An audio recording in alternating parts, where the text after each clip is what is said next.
All right. Hi there, Clyde. Thanks so much for taking the time to sit down and talk with me today. Yes, I've been looking forward to it. Thank you. As have I. It's a real honor that you agreed to spend some time to share some of your thoughts and wisdom on these subjects. And where are you right now? Where are we zooming with you from? From the Shoshone-Metis Indian Reservation in Fort Hall, Idaho. Hmm. And currently we're sitting in my office, which I call Badger House. Badger And House. Badger House, yes. And so that's where we're at. And it's gradually slipping into fall here. Hmm. Uh, Beautifully colored leaves, and the days are rather warm. It's very idealistic fall weather. Hmm. Nights are cold in the 30s. Hmm. Okay. In the daytime, it gets in the high 60s, low 70s. So it's just ideal right now. It's my favorite time of year. Hmm. Nice. That fall weather, that fall brisk weather. And how did it get the name Badger House? I'm just curious to hear.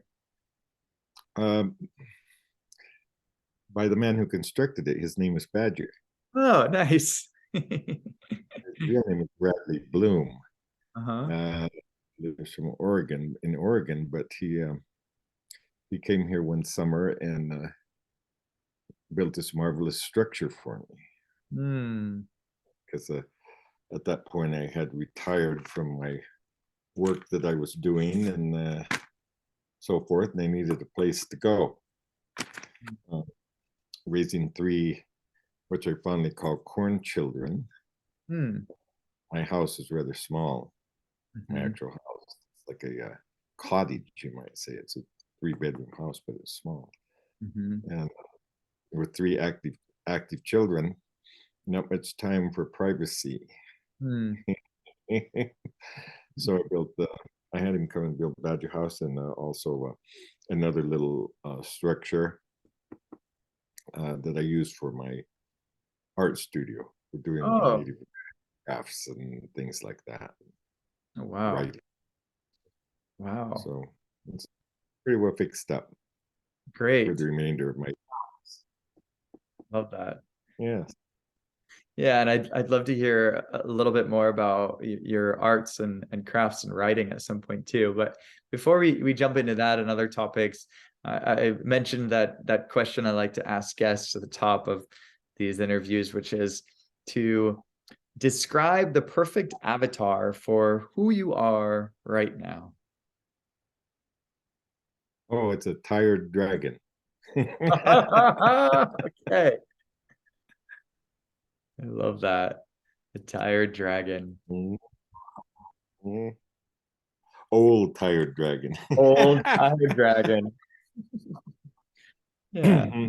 Imagine still powerful, still's got some fire in there, but also many years of experience.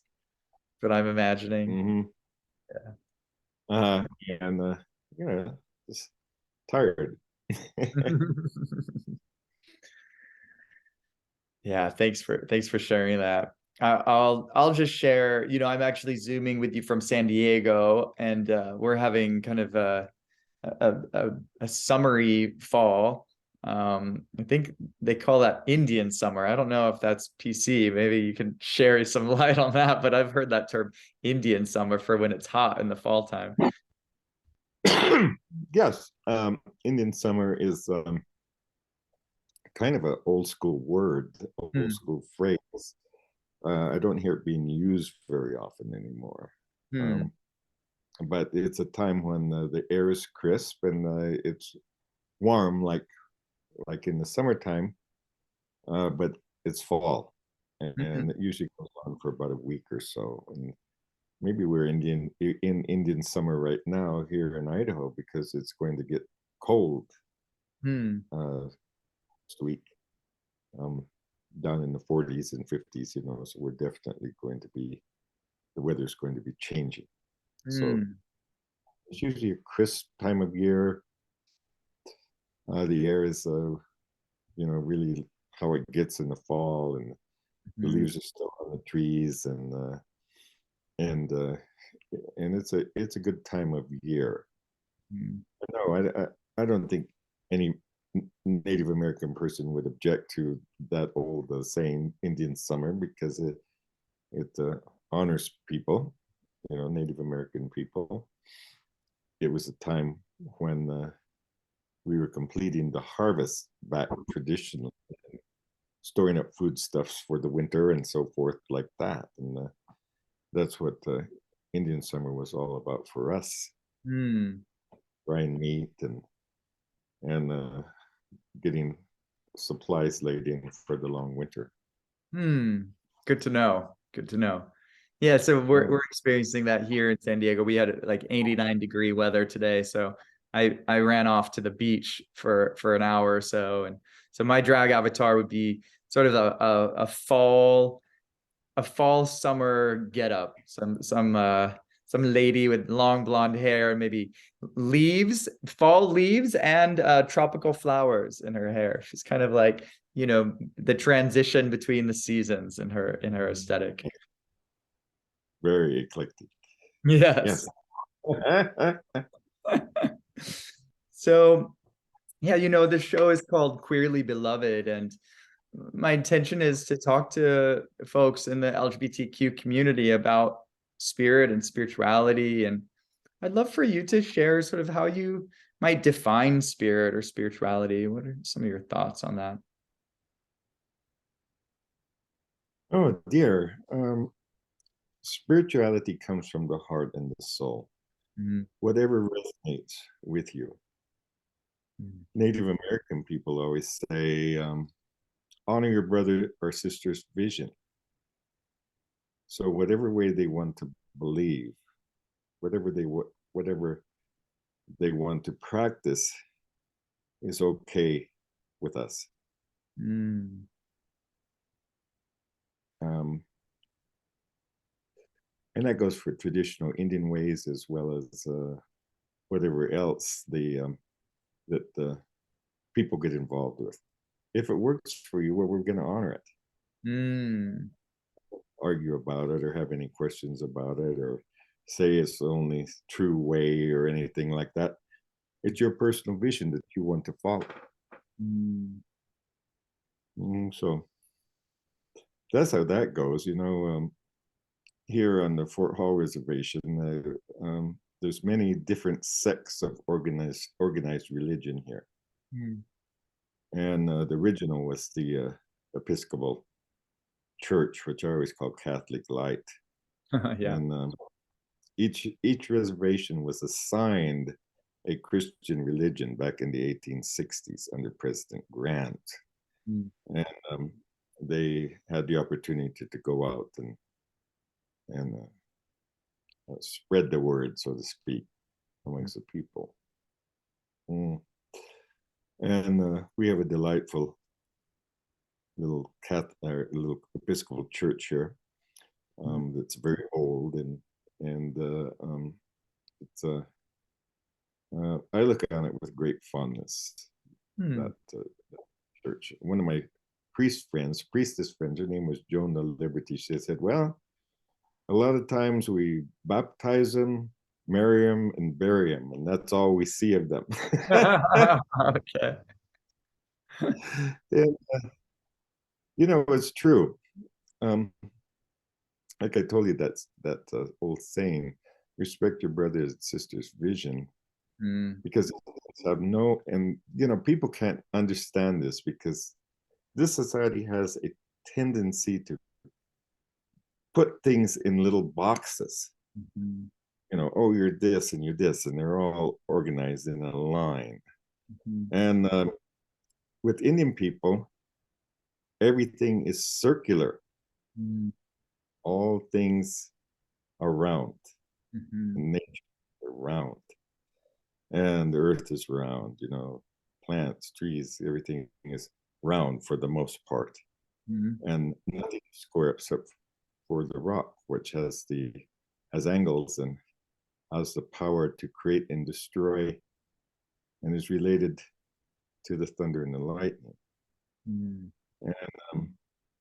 And so you got to think that everything we do, traditional Native American people, and even people that aren't so traditional, if they have an iota of Indian blood in them and have grown up or learned the teachings, it's a circular concept of time. It's a circular concept of everything. Mm. You know, there is no beginning and no end. And so we have no problem with what if people want to believe in, say, any type of established religion. Um, um, and also, for instance, practice traditional ways as well. There's no, it's nothing. That's the way they want to believe. We honor that. You know? Yeah. So, and that's the way they want to follow their life, and that's the way they want to live their life and practice their vision. And if they want to do both, that's okay with us too. If they just want to pick one traditional ways, well, that's fine too. You know, so that's kind of hard for people to understand.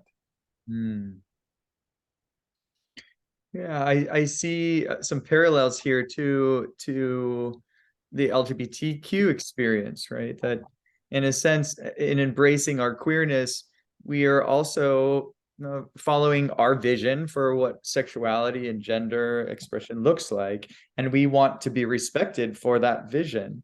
And so similarly, first of all, I really appreciate that that take on spirituality, to just respect what works for others. And yeah, I see this parallel with sexuality too. Yes. Well, we can talk a little bit about the old time people, the old time practitioners of what we now call two-spirited. Them days, that's exactly what those old time Indian people were doing that followed those traditional ways, was following their vision. Because the way they were, and I'm talking about two-spirit people, the way they were was a very powerful vision that was respected by most tribal people.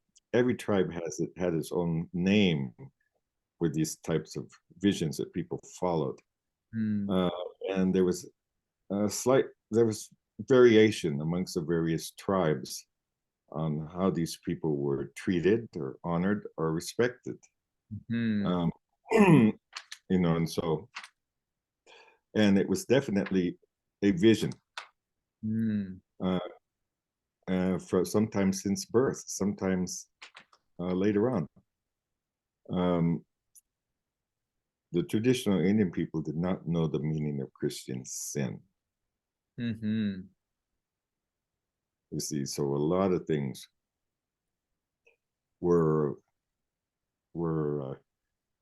practiced, you know, and when people come in, the explorers and things came into Native American tribal groups and they seen what was going on, and they say, "Oh my gosh, this is a bunch of people living in Sodom and Gomorrah." No, they were practicing what they naturally was led to. And one time, somebody told me, "Well, those old time Indian people, they would just like old time Indian drag queens, weren't they?" And I said, "No, that's far from it. You know, far from it. But you know, if you were a woman and wanted to, it was led by your visions to practice manly things, that was honored. If you were a man and wanted to practice womanly things, that was honored too. But then there was great power with that too, because there's the power in the in between.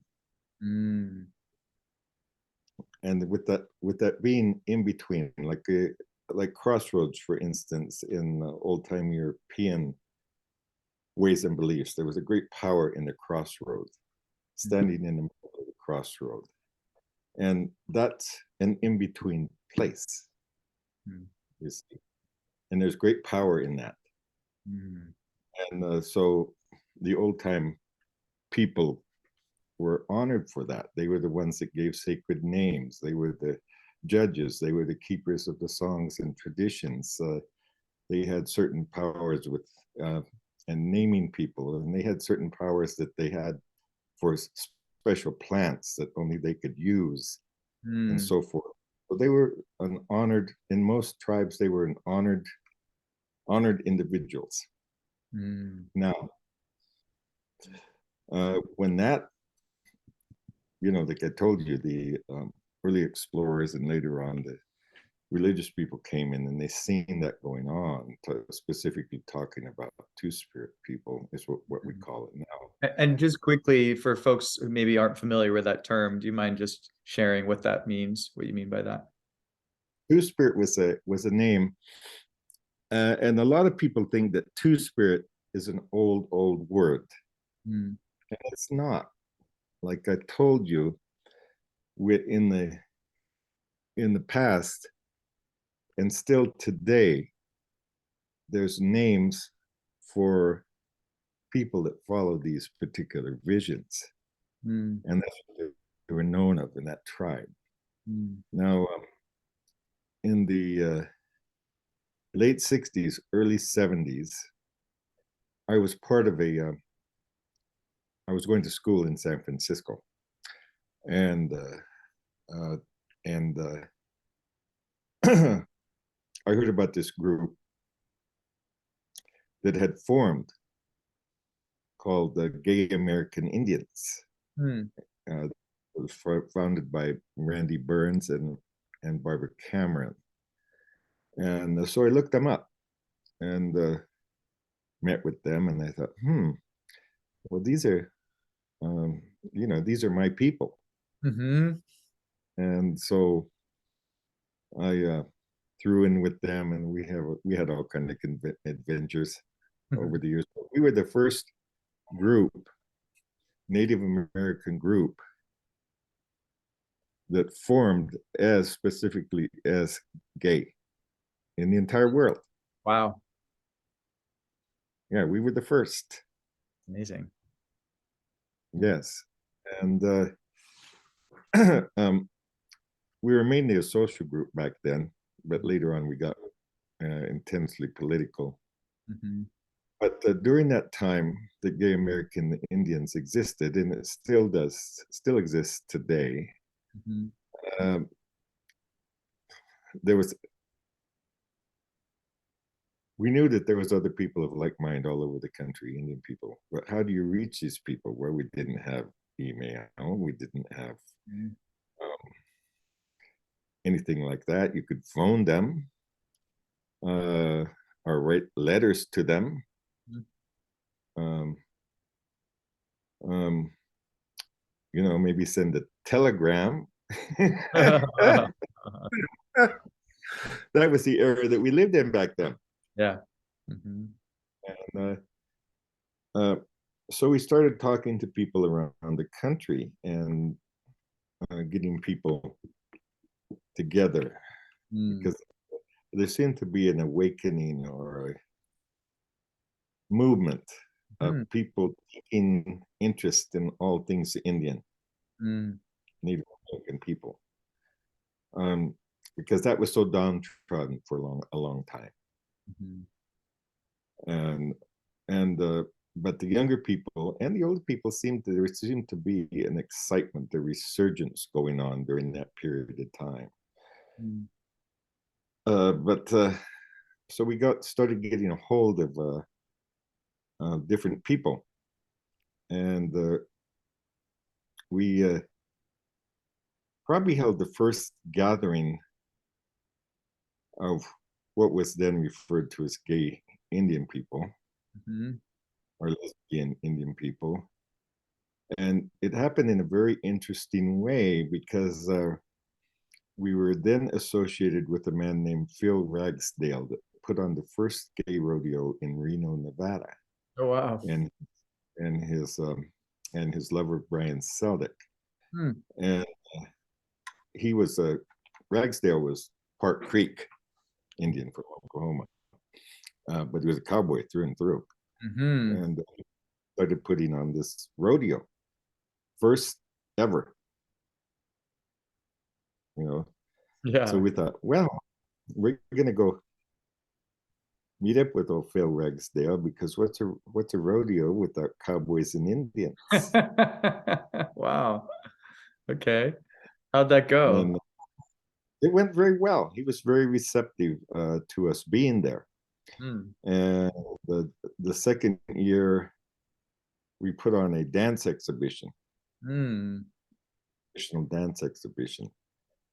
And so we thought, well, how do we get a hold of people? You know, because number one, you got to have regalia. You know, Mm-hmm. you got to look like Indian with beads and feathers and so forth, and that kind of thing. And so, how did we get a hold of people? So we did all kinds of things. We did again, because there was no internet, there was no nothing, and so we got a hold of people through phone tree. Mm-hmm. We you have a person's you know, somebody else that's interested, call them up. Come and Mm. call this thing. Chain letter, Wow. you know, pass this invitation on to your friends, make copies of it. Wow. Wow. And I imagine Yeah, an so additional thing in the way is that not everybody is so open and out to their communities. yeah, Mhm. yes, you're dealing with a period of time in the what would it be? Mm, early 80s. Yeah. Mhm. Yes. Mhm. And so anyway, people started calling. You Mhm. know, we got this dance exhibition, people from all over the country. Mhm. And as far as I know, that's the first time that Indian people, Native Americans, got together as a group of gay and lesbian people, was at that rodeo Wow. for the call for that powwow. You Mhm. know, because like you said, that was a big thing. Okay, this was going to be on TV. This was going to be in magazines. This was going to, you know, to be there and be a traditional dancer or person and be photographed and saying, okay, I'm a gay Indian. Mhm. Wow. Mhm. And so at that Mhm. point, it sounds like two-spirit wasn't the term used. It hadn't even been coined yet. Oh, wow. Okay. Mm. Yeah. Mhm. Yeah, we used to go to the early parades in San Francisco, you know, march down Market Street, so forth, you know. Mhm. People were kind of shocked. Gay American Indians, you know, because Indians have this kind of bravado kind of a thing with them, like cowboys, you know. I love it. That's wonderful. And so would it be fair to say that two-spirit now holds a kind of umbrella for LGBTQ Indigenous folks? Yes. Yeah. Mhm. Yes, it does. That was that word was decided upon Mm. again when Indians assembled nationally at Washington, D.C. during the first gay march on Washington, and the year is escaping me. Mhm. When that, I think it was late 80s, if I remember right. And again, everybody got together. We let out the march that Wow. time. I was one of the Wow. speakers on the ellipse in front of over 1 million people. Mm. Um, and we all got together and said, well, you know, gay American Indians is okay, but we need to think of a name for ourselves. Mm. What we're going to call ourselves that honors the old traditions, Mm. but also brings it into modern day. Mm. And so there was a number of words and phrases tossed out, and it was decided that we would go by the contemporary name of gay American, Two Spirit. Mhm. Later on, there was a first Two Spirit encampment in Canada where it was kind of sealed in stone, where this woman had a quest or vision that that's what the word was going to be. And she came Mm. back, people that were gathered there. Mm. And in 1990, we gave some lectures to the American Anthropological Association, AAA in Washington, D.C. A group of us came and gave papers there, and that's in a book called Two-Spirit People by Lang, Allen, and Thomas. Mhm. All the talks are in there. And the Anthropological Association passed a resolution in their main meeting that that Native American people would now be called Two-Spirit people. You know, Wow. because a lot of in the past there was a lot of explorers and stuff that came in, early documentation, and they called us all kinds of things, but the main one was Bradash, Mhm. which is a corruption of a French and Spanish word meaning kept person or kept boy. Oh, wow. Yeah, Yeah. and because they didn't have any word for what they were seeing, Interesting. And you so know. But I all, love what you were starting to say about the significance of the kind of the cross section, the mm, coming together. And so, yeah, did you want to share any more about the two spirit as a word to signify between being both male energy, a masculine energy and a feminine energy, or walking between yeah, two worlds. Yeah. yeah, exactly. Mm. Uh, Happy to say, although I was involved with the coining of that word and also with the um, people referring to themselves as two-spirit in the present day, I didn't particularly pay attention to too much of what was going on in quote the two-spirit movement. Mm. I knew that it was out there, and there was encampments and there was groups forming all over the country and so forth, and I follow it rather loosely. Mm. Um, I had other fish to fry, so to speak, Mhm. and involved in that. And I finally got to go around to going to one of the encampments in Montana, the Montana Two Spirit Society. Mm. Mhm. They put on an encampment each year, as does other groups, and around the country. And I found it a wonderful experience. I Mm. went there with my drag queen niece and my oldest grandson. We went Mm. up there, and for years we kind of said, I wonder what those people do up there. We should go see. And so finally things worked out where we could pack up our stuff and go up there and see what it was all about.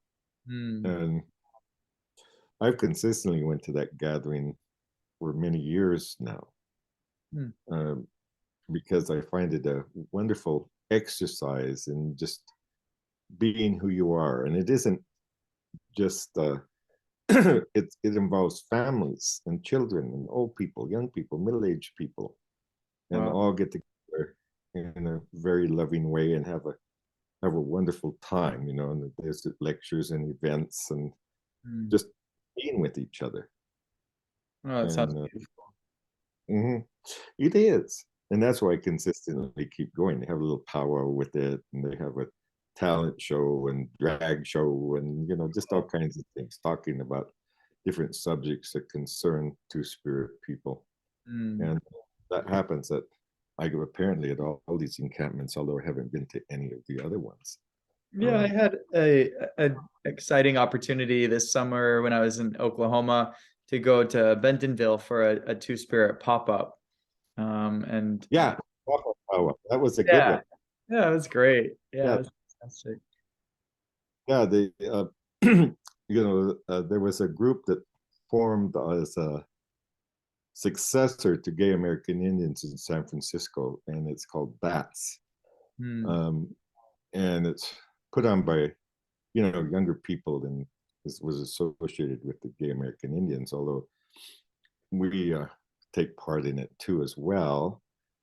And they put on the first powwow ever, gay or two-spirit powwow in San Francisco. Hmm. And this, and I thought to myself, well, we'll see how that goes. So I didn't go the first year, but the second year I went. Mhm. And I found that a wonderful experience as well. And I've consistently supported it Mm. throughout its years. And last year I was the poster boy for their powwow. Although it Amazing. yeah, I was on T-shirts and posters. Wow. And Cool, Clyde. chief regalia, with the war bonnet and all of that. And I don't let things like that go to my head uh, about them because you're asking questions. But Sure. the time it's just something interesting that I do, a manifestation. The poster man. Uh, That's mm, awesome. Yeah, I will share, I was so thrilled that I had that opportunity to go to the pop-up powwow. And when I was spending time in Oklahoma, I think I told you I was there to connect with the Wasage, to the Osage, because I'm part Osage on my yeah, dad's side.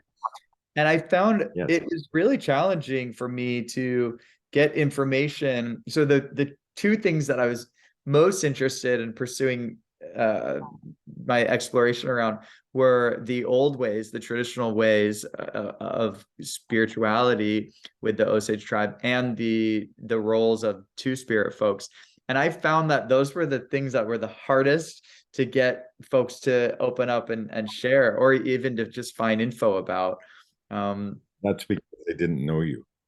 Yeah, yeah, I'm sure that was a big factor. Yeah, Because Indian people, what we do is when we first meet people, we're kind of reserved sure. to watch you Yeah, and who you are in the world. And, it takes a while for people to get to know you. yeah, Then just ask they're not going to answer those questions to you right away. yeah. I think those Uh, are kind of big. Yeah, those are bigger questions too. Uh, yeah. so I haven't given up, and I was able to connect with an amazing two-spirit Osage person who shared a lot.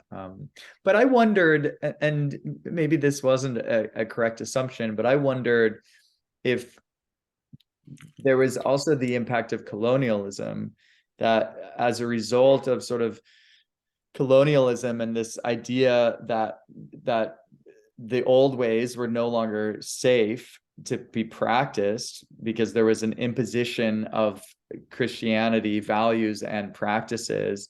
And But the then Christian within that people too, absolutely said that anything native was sinful and people should forget about it. yeah, yeah, There was a hard line there. yeah. And then within Mhm. that, I imagine too, if the Osage, for example, respected and honored I guess they weren't called two-spirit folks, but the folks who would have fit into that category nowadays, Yeah, that this is would have hard. fit with the Christian construct. What's that? Yeah, I don't know the name in Osage for their traditional name. Yeah, I don't. I gotta find that. So Mhm. it kind of circles me back to this square versus circle construct, right? That this Christian value of there's right and wrong, there's sin and acts of good, it is imposed, upon native folks, and that perhaps within that there was no longer room to honor the two-spirit folks. I'm curious if There wasn't. I'll tell you a story that happened. A lot, everything. I mean, everything in the way of native practices had to go underground. mm-hmm. That and that included the two spirit traditions as well. Mm.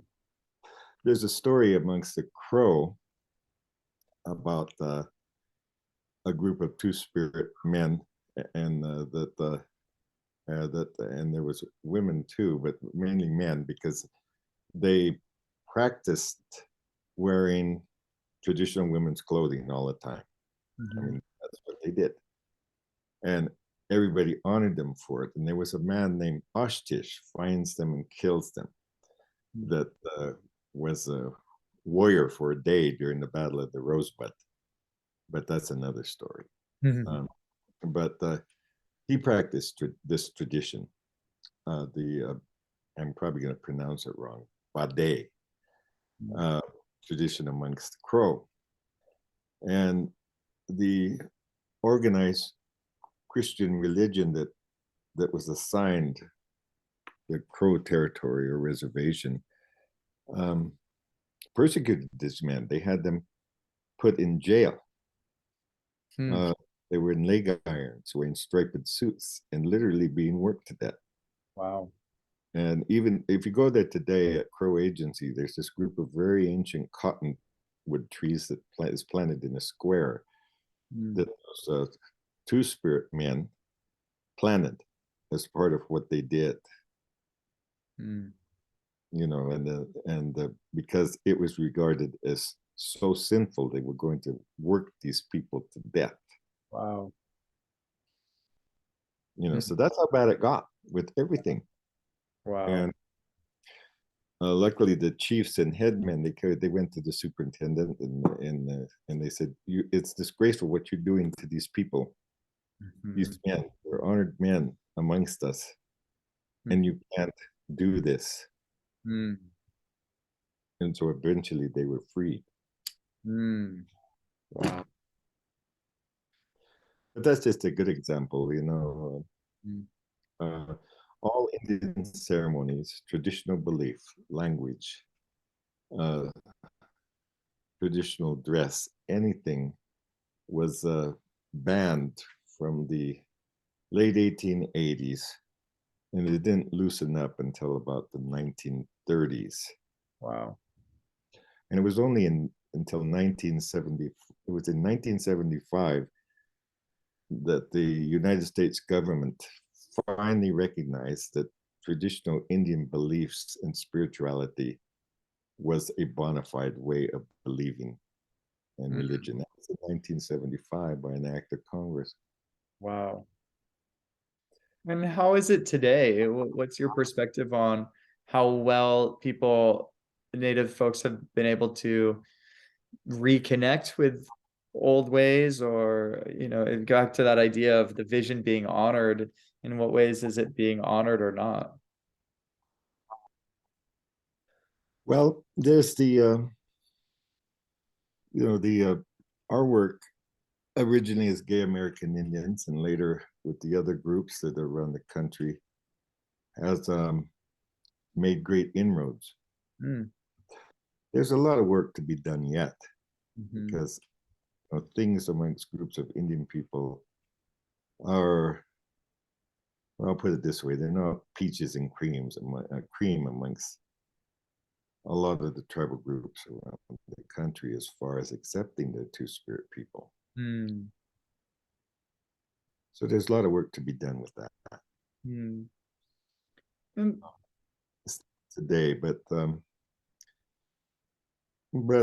proud to say, we here on my reservation, the young people are just themselves. They're Mhm. following who they want to be. Mhm.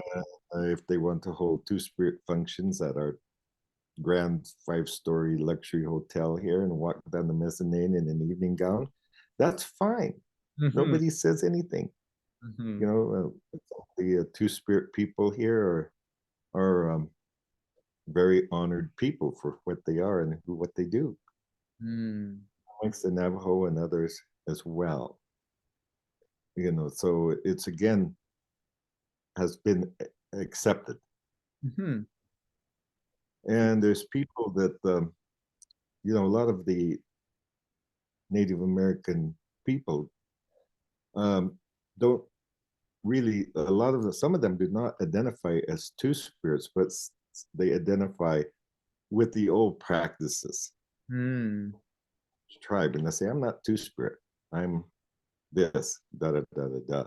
Mm. Or if they make the choice not to be anything but gay, well, that's fine too. Yeah.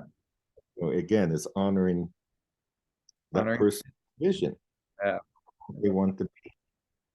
I love that.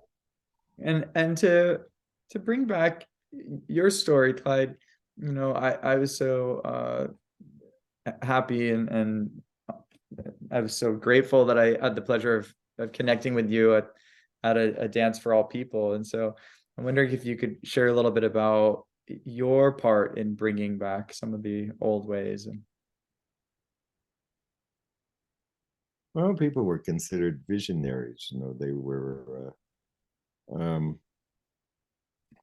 I'm considered here on the reservation as as an elder Mhm. amongst the two-spirit boys and girls, and that kind of thing, and um, um, when I moved back to the reservation after my education in San Francisco and very traveling and living in various parts of the world, I decided when I came back that I was just going to present myself as who I was. Mm. People didn't like me; they didn't have to associate with me. Mhm. Um,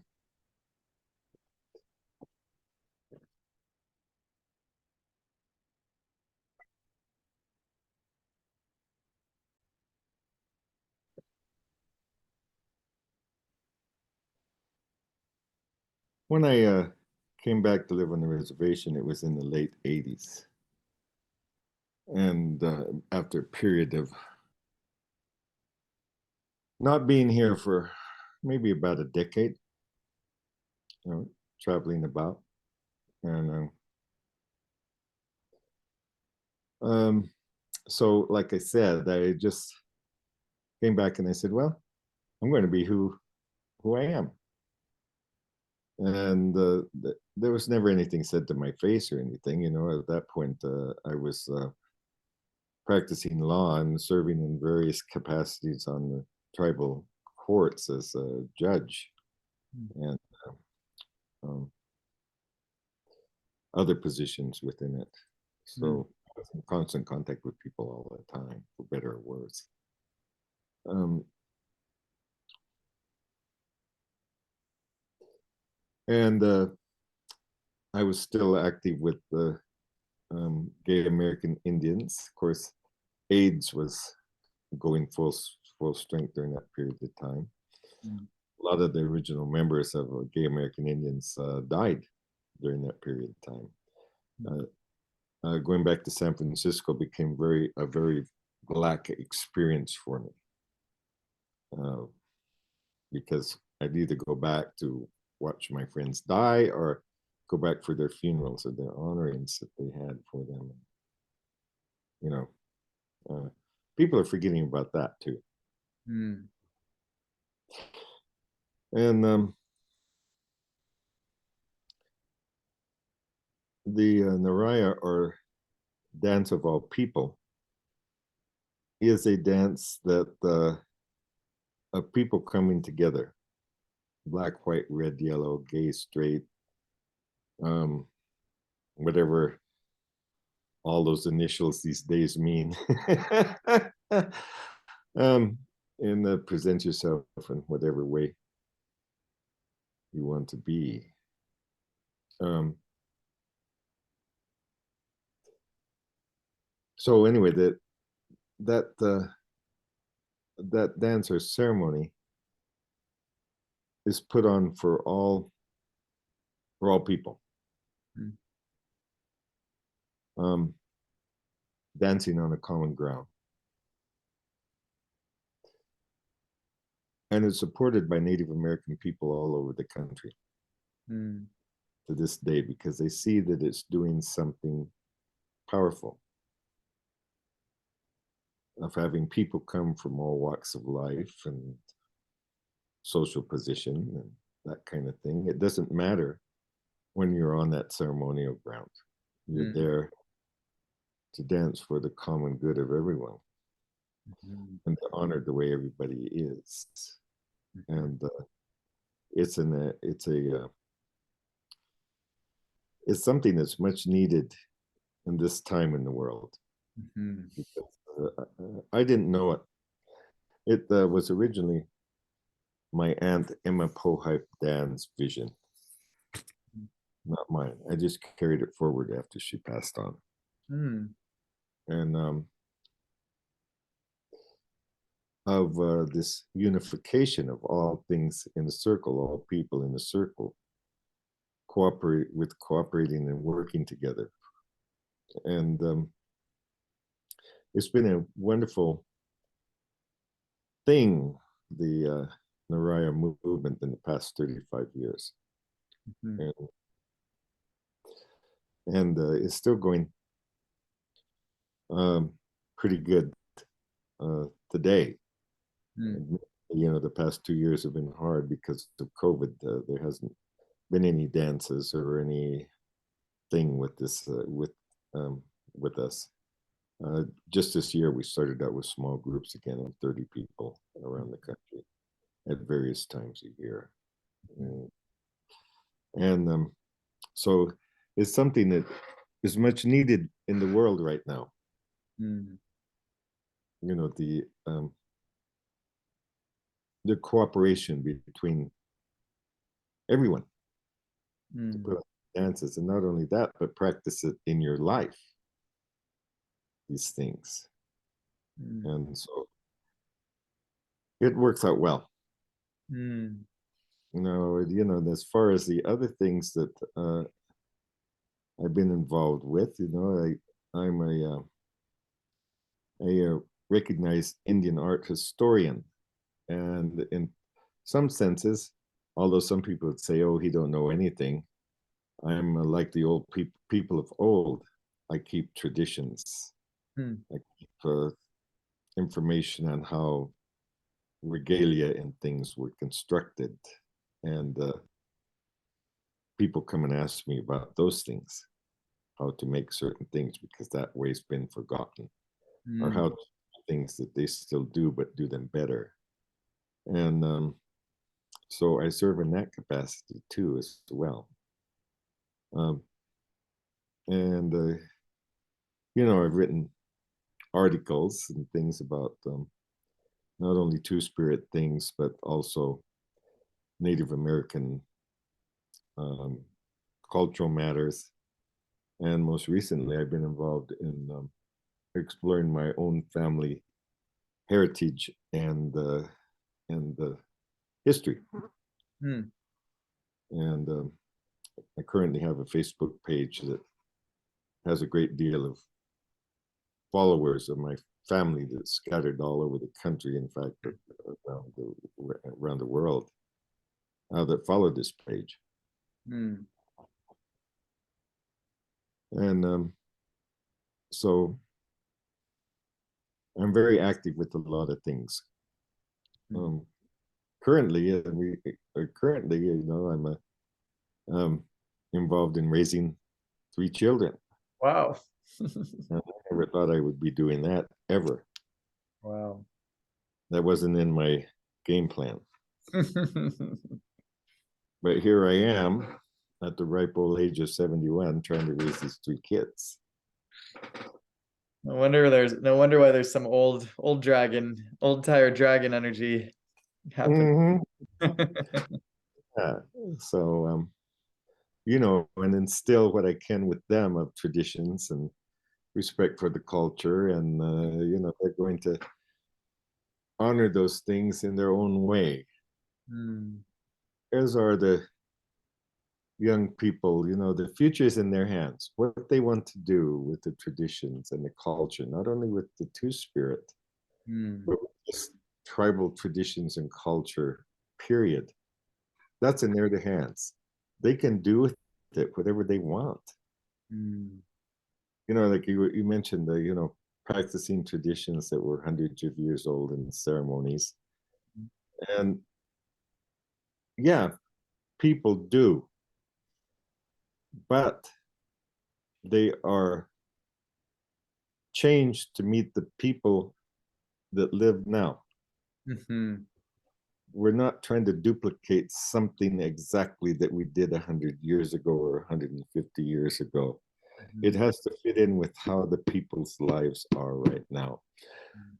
When I was younger, the old people always used to tell me this word, that they would use this phrase, at this time.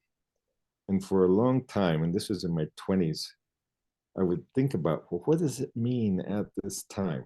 What are they trying to say by using this? Admittedly, they were second speaker English speakers. But at this time, what are they trying to say?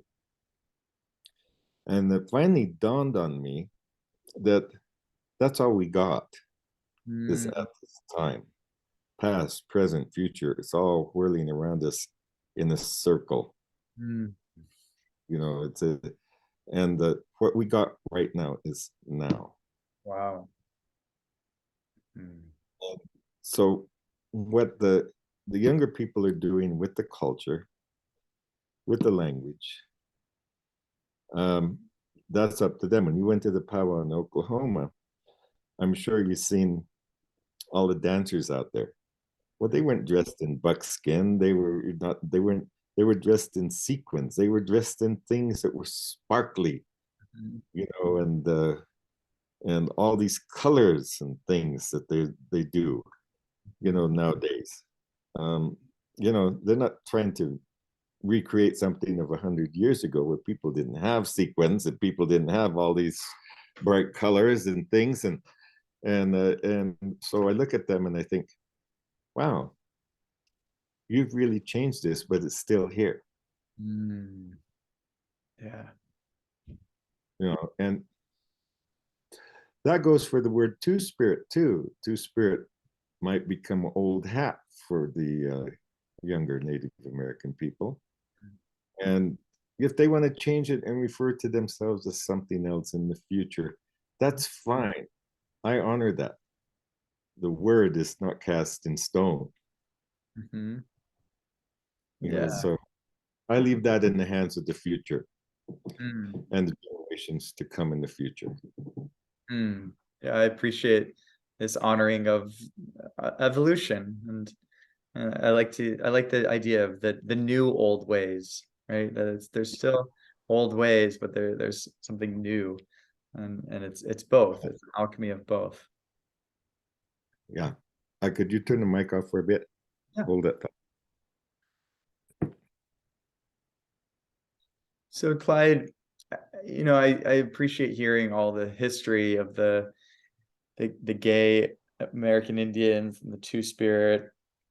And I'm curious what your thoughts are on what queer folks' role is today, how queer folks can support moving this future forward in a good way. Do you imagine that to be from a spiritual standpoint or any standpoint? Well, I think that queer folks, as you're referring to them, are sleeping spiritual giants that we haven't seen the outcome as of yet. It's still being formulated. And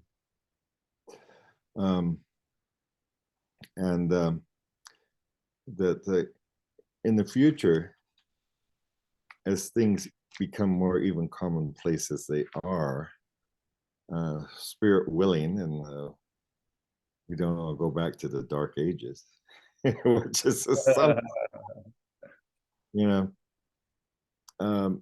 that you will see more and more positive things, good things coming out of queer culture, coming out of people that are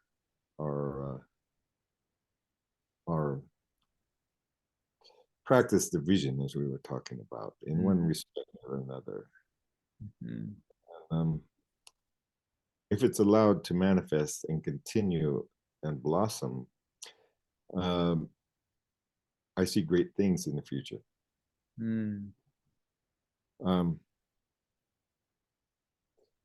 Because after all, just like the old Two-Spirit people, we're the catalyst that keeps things together. Mm. in so many different ways in this society. And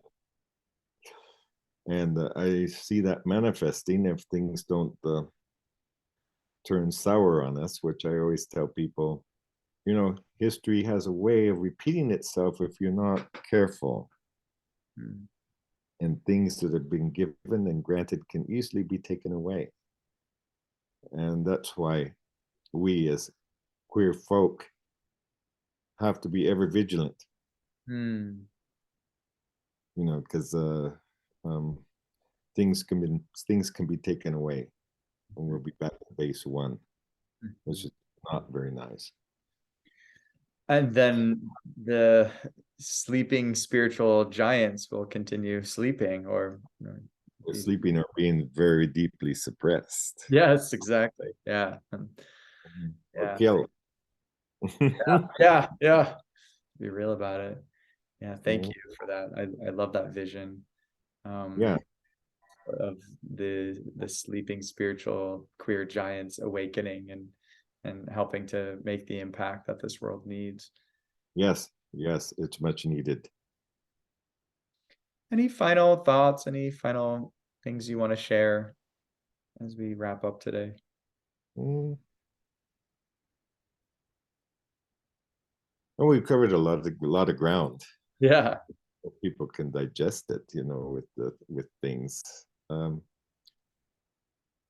One thing that I always practice in my life is the thing that I call magnificent humility, Mm.